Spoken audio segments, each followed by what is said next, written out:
आप सुन रहे हैं पॉकेट हॉरर स्टोरी, जहां हर कहानी के पीछे छिपा है एक ऐसा डर जो आपके होश उड़ा देगा। रात का समय था, आसमान में बादल छाए हुए थे और ठंडी हवाएं वीरान जंगल की पत्तियों को हिला रही थीं।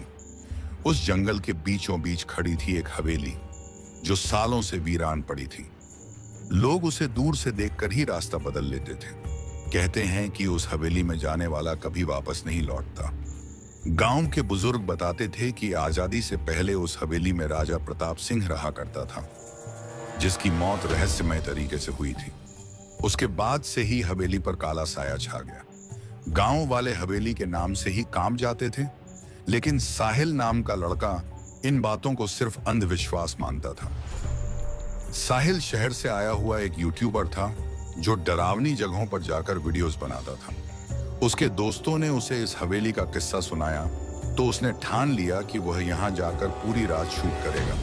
कैमरा, टॉर्च और रिकॉर्डिंग उपकरण लेकर वह आधी रात को हवेली के सामने खड़ा हो गया। हवेली की टूटी दीवारें, ध्वस्त छत और जाले से ढके खिड़की दरवाजे देखकर उसकी रूह कांप उठी, लेकिन वह खुद को समझाता रहा कि यह सब सिर्फ डराने वाली कहानियां हैं। जैसे ही उसने हवेली का मुख्य दरवाजा खोला, एक ठंडी हवा का झोंका आया। दरवाजा अपने आप चरमराता हुआ खुल गया। अंदर अंधेरा था, लेकिन उसकी टॉर्च की रोशनी टूटी हुई मूर्तियों, फटे पर्दों और धूल से भरे फर्नीचर पर पड़ी। हवेली में अजीब सी गंध फैली हुई थी, जैसे खून और सड़न की मिलीजुली बदबू। साहिल ने कैमरा ऑन किया और बोलना शुरू किया।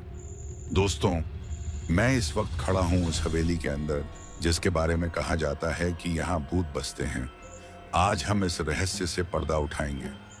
अचानक उसे लगा कि ऊपर की मंजिल से किसी के चलने की आवाज आई हो। उसने कैमरा ऊपर घुमाया, लेकिन वहां कुछ नहीं था। तभी उसकी टॉर्च एक पुराने आईने पर पड़ी, जिसमें उसे अपनी परछाई के पीछे एक परछाई और दिखाई दी। वह डर से पीछे पलटा, लेकिन वहां कोई नहीं था। पसीने से उसका बदन भीगने लगा, मगर उसने खुद को संभाला और ऊपर जाने का फैसला किया। ऊपर की सीढ़ियां टूटी हुई थीं। जैसे ही उसने कदम रखा, लकड़ी चरमराई और लगा मानो किसी ने उसके पैरों को पकड़ लिया हो। उसने जल्दी से टॉर्च नीचे की, लेकिन कुछ नहीं मिला। हांफते हुए वह ऊपर पहुंचा। वहां एक लंबा गलियारा था, जिसके दोनों ओर कमरे बने थे। हर कमरे का दरवाजा आधा खुला हुआ था और अंदर से अंधेरा झांक रहा था। साहिल ने पहला दरवाजा खोला। अंदर पुराना फर्नीचर, एक टूटा पलंग और खून से सनी चादर पड़ी थी।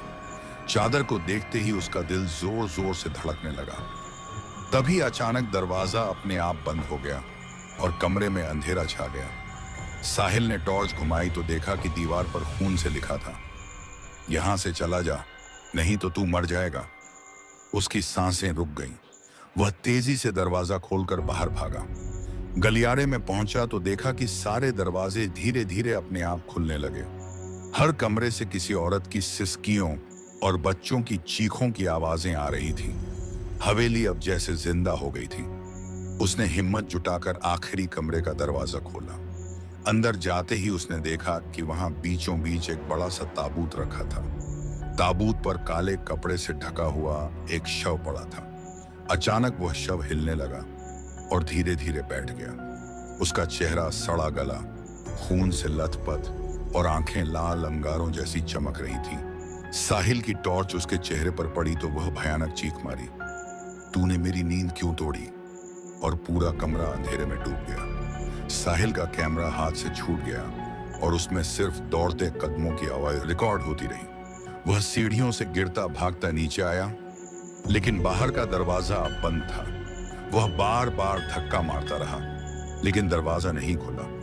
तभी पीछे से फर्श पर घिसटने की आवाज आने लगी, जैसे कोई भारी चीज उसकी तरफ खींचकर लाई जा रही हो। उसने मुड़कर देखा तो वह सड़ा हुआ शव दरवाजे की ओर रेंगता हुआ आ रहा था।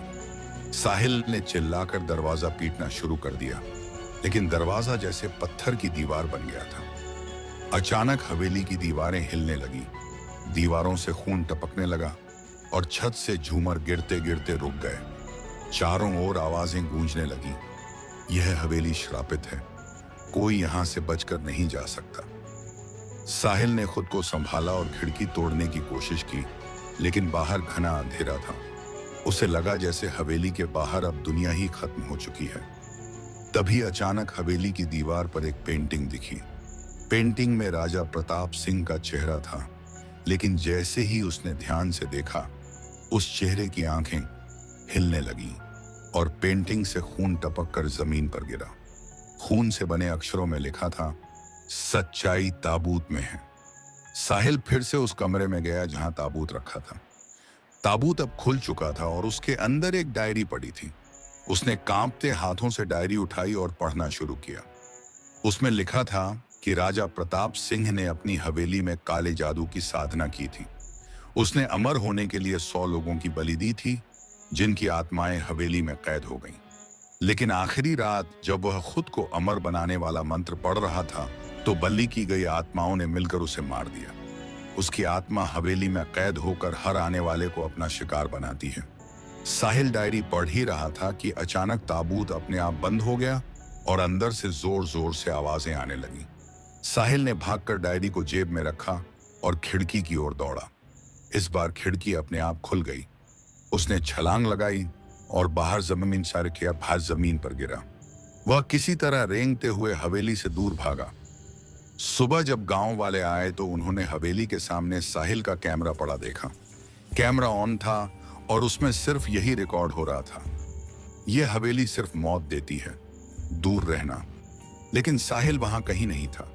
आज तक किसी ने उसे नहीं देखा और हवेली आज भी जंगल के बीच खड़ी है, अपने अगले शिकार का इंतजार करती हुई। अगर आपको यह कहानी डरावनी लगी हो तो पॉकेट हॉरर स्टोरी को अभी सब्सक्राइब करें और कमेंट में बताएं कि अगली बार आप किस जगह का राज सुनना चाहते हैं। याद रहे, अगला शिकार शायद आप भी हो सकते हैं।